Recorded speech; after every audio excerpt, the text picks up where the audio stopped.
अस्सलाम वालेकुम। Welcome to yet another vlog. Unfortunately आज कोई सैर व सपाटे तफरी या किसी जगह की बात नहीं होगी। आज हम एक बहुत ही सीरियस मौजू पे बात करेंगे। आज बात करेंगे ह्यूमन ट्रैफिकिंग के ऊपर। 14 जून को जब मैं सुबह उठ के देख रहा था न्यूज़, तो मुझे पता चला कि एक बहुत ही दर्दनाक वाक़या पेश आया है ग्रीस के ऊपर, ग्रीस के समंदर के ऊपर। 500 के करीब लोग एक शिप में सवार यूरोप में इंटर होने की कोशिश कर रहे थे और बीच में कश्ती टूट गई और ये एक दर्दनाक वाक़या पेश आया और कई लोग इसमें लोकमय अजल बन गए। अभी तक के जो नंबर्स हैं उसमें 107 के करीब लोगों को जिंदा बचाया गया है और 70 के करीब लाशें जो हैं वो रिकवर की गई हैं और उनमें से 40 के करीब पाकिस्तानी बताए जा रहे हैं। जितने लोग डूब चुके हैं उसमें कितने परसेंट पाकिस्तानी थे, क्या रेशो था, ये बहुत ही एक दर्दनाक डिजिट्स हैं जो हमें सहने पड़ेंगे। बुनियादी तौर पे आज हम सिर्फ मजम्मत नहीं करेंगे, आज हम ये जानने की कोशिश करेंगे कि ये इन चीज़ों की शुरुआत कहाँ से होती है, ये वाक़यात पेश कैसे आते हैं। क्या तारीख में ये पहला वाक़या है, पिछले 4 साल 5 साल में ये पहला वाक़या है जो पेश आया है, या इस तरह के कई वाक़यात हैं। स्टार्ट करेंगे हम मेरे फैमिली और रिश्तेदारों में हुए एक वाक़ये के साथ। 2013 की बात है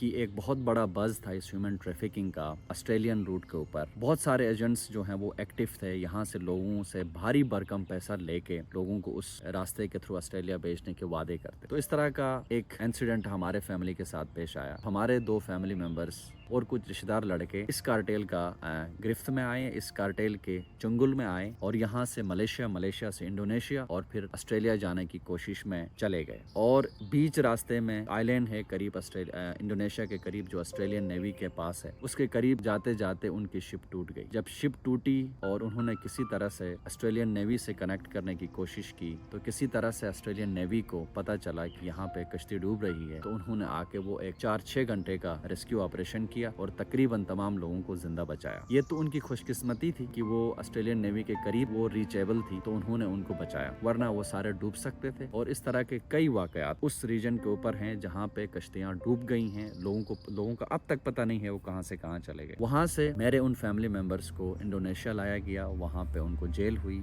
4 साल उन्होंने यूएनएचसीआर के कैंप में गुजारा और उसके बाद वो एक अपनी नई लाइफ उन्होंने स्टार्ट की।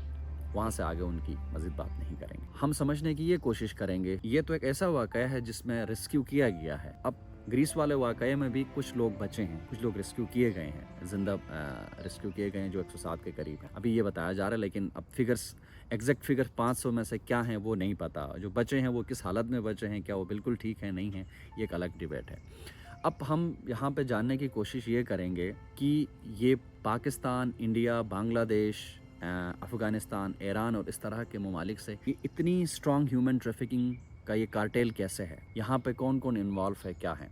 मैं कोई इन्वेस्टिगेटिव जर्नलिस्ट तो हूँ नहीं कि मैं इस कार्टेल को पूरी तरह से क्रैक डाउन कर पाऊँगा, बट एक स्ट्रॉन्ग नेटवर्क है। जहाँ तक मुझे याद है 2013 में, और जब मैं मलेशिया में PhD पढ़ रहा था और इस तरह के कई वाक़यात, कई लोग हमसे कांटेक्ट करते थे कि मैं कोई जानने वाले का जानने वाला कांटेक्ट कर रहा होता था कि मैं यहाँ इस स्टेट में हूँ, मुझे इस तरह की मदद चाहिए, मुझे कोई फलाना चाहिए, पिसाना चाहिए।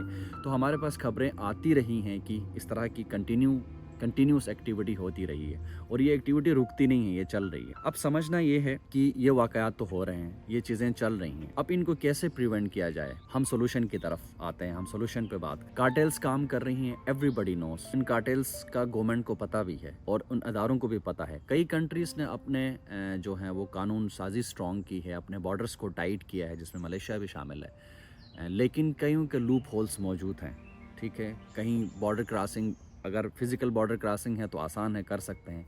मलेशिया से इंडोनेशिया ट्रैफिकिंग बहुत ज़्यादा इजी है, कश्तियों के ज़रिए रातों को क्रॉस कर लेते हैं। तो इसी तरह से फिर वहीं जो रास्ता है वो ओपन हो जाता है और वहाँ हादसात बहुत ज़्यादा हुए हैं, इससे कई ज़्यादा हादसात वहाँ पर हुए हैं जो रेड सी के ऊपर हुए हैं। तो अब 2 पहलू हैं। एक तो ये है कि गवर्नमेंट लेवल पे पाकिस्तान जो है वो इस पे इक़दाम करें। जो ज़िम्मेदार इदारे हैं उन्हें भी पता होता है कि ये बंदा जब मुल्क से बाहर जा रहा है या एक पूरा नेटवर्क इस पे काम कर रहा है, तो वो कैसे वहाँ पे जो है वो काम करते हैं, ये गवर्नमेंट को पता है। गवर्नमेंट को उनके ऊपर क्रैक डाउन करना चाहिए और सीरियस एक्शंस लेने चाहिए। और जो लोग जो इदारे इसमें शामिल हैं, जिनके वीकनेसेस हैं, उनके ऊपर पेनल्टीज़ होनी चाहिए, उनके ऊपर कानून साजी और कानून की गिरफ्त होनी चाहिए। ये तो बहुत आइडियल बात हो गई, जो कि पाकिस्तान जैसे मुल्क में आजकल ये बहुत ज़्यादा मुश्किल है, कानून की बालादस्ती और बला बला बला बला। बट एक और काम है जो हम कर सकते हैं। ये जो मीडियम है, ये सोशल मीडिया का मीडियम है, इसके ज़रिए हम इसकी अवेयरनेस कैंपेन्स चला सकते हैं اور تمام ان دوستوں تک یہ بات پہنچا سکتے ہیں کہ جو ملک سے باہر جانا چاہتے ہیں، روزی روٹی کرنا چاہتے ہیں، ان کے لیے ہم یہ کمپینس چلا سکتے ہیں اور ان کو بتا سکتے ہیں کہ آپ اللیگل مت جائیں، اس میں آپ کا مالی نقصان، جانی نقصان، کئی سالوں کے سال جیل اور بہت سارے محرکات ہیں اس کے۔ لیکن اس کے برعکس اگر آپ لیگل وے اپناتے ہیں، اف یو آر ناٹ سکلفل، آپ صرف مزدور ہی جانا چاہتے ہیں، تو اس کے بھی راستے ہیں، اس طرح سے بھی آپ جا سکتے ہیں۔ تو اس طرح کے کئی اوریجنل ایجنٹس ہیں جو آپ کی نوکری کا بندوبست کر کے پراپرلی آپ کو لے کے ایک لیگل طریقے سے ممالک میں لے کے جا سکتے ہیں۔ میں اس وقت امریکہ میں بیٹھا ہوں۔ امریکہ میں اللیگل آنا از کوائٹ کمپلیکیٹڈ۔ لوگ زیادہ تر وزٹنگ ویزا پہ آتے ہیں اور یہاں سے واپس نہیں جاتے ہیں، یہ ایک طریقہ کار ہے۔ باقی اوورال میکسیکو بارڈر بھی بہت زیادہ ایک حد تک ٹائٹ کیا گیا، تو پہلے میکسیکو سے بہت زیادہ ٹریفکنگ ہوتی تھی، ہیومن ٹریفکنگ، لیکن آج کل کافی حد تک اس کی بھی بڑی کنٹروورسی ہے، لیکن وہ اس پہ ہم نہیں جانا چاہتے، لیکن کافی ٹائٹ ہے۔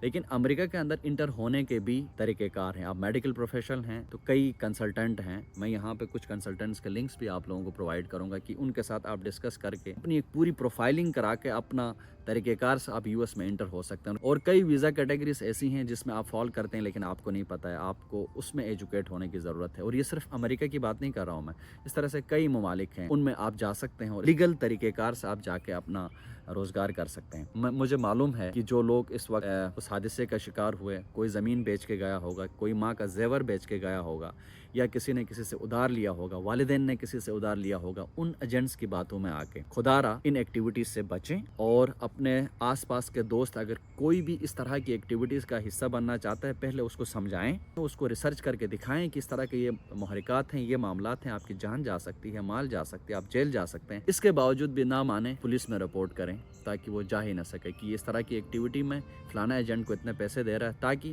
آپ کسی کی جان بچا سکیں۔ اور یہ ایک بہت ہی بیسک ذمہ داری ہے آپ کے رشتہ داروں کے لیے، کوئی کسی دوست کو اس طرح کی ایکٹیویٹی کا حصہ نہ بننے دیں۔ اور اس ویڈیو کو شیئر کریں۔ میں نے اپنا تجربہ شیئر کیا ہے، میں نے جو ملیشیا میں دیکھا، فیملی کے اندر جو ہے یہ ایکٹیویٹی ہوئی، اور اس کے باوجود یہ حادثہ بہت دل دہلانے والا، اور اس طرح کے کئی حادثات دل دہلانے والے ہیں۔ میں یہاں پہ کچھ حادثات جو پچھلے میں ایک فگر شیئر کر رہا ہوں، IMO جو کہ مانیٹر کرتا ہے امیگریشن، ان کا جو فگر ہے وہ یہ ہے کہ 2022 میں 3750 کے قریب لوگ سہاران ریجن اور میڈیٹرین سی کے اندر غائب ہو گئے ہیں، لقمہ اجر ہو گئے ہیں، جن کا کوئی عطا پتہ نہیں ہے، اور 2023 میں پاسبلی یہ فگرز اس سے بھی آگے چلے جائیں گے۔ تو لہٰذا میں یہاں پہ ویڈیو ختم کرنے سے پہلے کچھ نیوز ہائی لائٹس اور کچھ فگرز میں آپ لوگوں سے شیئر کر رہا ہوں، ضرور ان کو دیکھیں اور ان کو سمجھنے کی کوشش کریں کہ یہ کتنا بڑا ڈینجرس روٹ ہے اور یہ کتنا بڑا کارٹیل ہے جس کو توڑنے کی اشد ضرورت ہے۔ تو اس طرح کی ویڈیوز، انٹرسٹنگ ویڈیوز دیکھنے کے لیے ہمارے چینل کو کر دیجئے سبسکرائب، لائک اور شیئر ضرور کیجئے کسی بھی پلیٹ فارم سے آپ دیکھ رہے ہیں، اور اپنے دوستوں کی مال و جان ضرور بچائیے، ایجوکیٹ کیجئے۔ ایجوکیٹ کرنا بہت ضروری ہے، لیگل راستے ہیں ان کو اپنائیے، اور دوسرے ممالک میں جا کے آپ روزی روٹی کر سکتے ہیں۔ مجھے آصف کھوجا کو دے دیجئے اجازت، پھر ملتے ہیں کسی ویڈیو کے ساتھ۔ وہ ویڈیو ہوگی ہائی الٹیٹیوڈ ماؤنٹینئرنگ اور جو ٹیررزم ماؤنٹینئرنگ کے اوپر ہو رہا ہے اس کے اوپر۔ اسٹے ٹیون، فی امان اللہ۔